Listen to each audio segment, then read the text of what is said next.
जाति जनगणना होनी चाहिए। देखिए जाति जनगणना होनी चाहिए। जाति आधारित जनगणना की गई। आजकल हर पार्टी के नेता के मुंह से और न्यूज चैनल पर जाति जनगणना शब्द सुनने को मिल जाएगा, लेकिन ये एक ऐसी बीमारी है जिसको अंग्रेजों ने पैदा किया था, जिसका खामियाजा देश आज तक भुगत रहा है।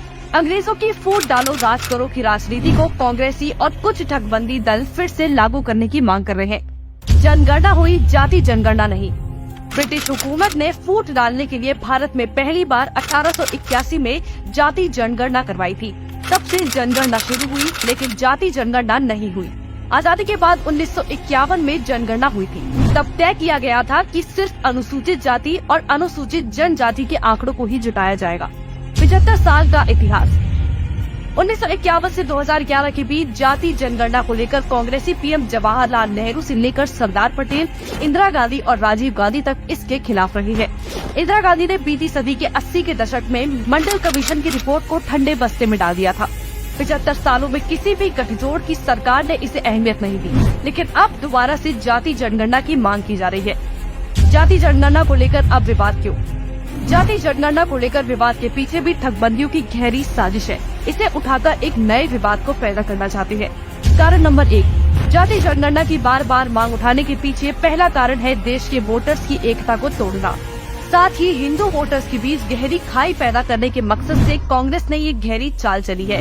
ये लोग देश को जातिवाद में जोड़ के रखना चाहते हैं।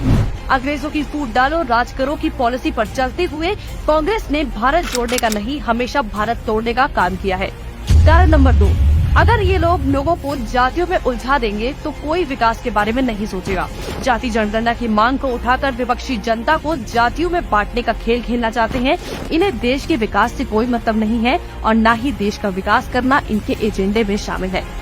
कारण नंबर 3, दशकों से विरोध के बाद जाति जनगणना के पक्ष में खड़ी कांग्रेस को कहीं समर्थन नहीं मिला, तो ये मामला उठाकर विपक्ष को एकजुट करना चाहती है।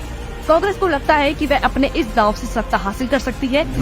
कांग्रेस जब सत्ता में थी तब भी उसने विपक्षी पार्टियों से समर्थन के लिए जाति जनगणना करवाकर देश के टैक्स पेयर का करीब 4000 करोड़ रुपए तो बर्बाद कर दिए, लेकिन लोकसभा चुनाव के पहले वोट बैंक प्रभावित होने के डर से रिपोर्ट को दबा दिया। अब ये महाठगबंदी लोग जाति जनगणना की सवारी पर सवार होकर लोगों को जातियों में बांटकर अपना उल्लू सीधा करना चाहते हैं।